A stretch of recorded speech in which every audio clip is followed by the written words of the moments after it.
कोयना धरणातून 42,100 तर वारणा धरणातून 8,092 क्युसेक्स विसर्ग।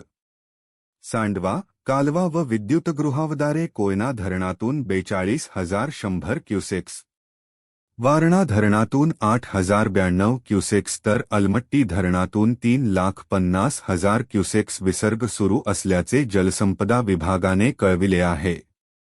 याबरोबरच आज सकाळी 7च्या अहवालानुसार राधानगरी धरणाचे स्वयंचलित दरवाजे क्रमांक 1, 2, 3, 4, 5, 6 व 7 दरवाजे खुले असून सध्या धरणातून 11,500 क्युसेक पाण्याचा विसर्ग सुरू आहे।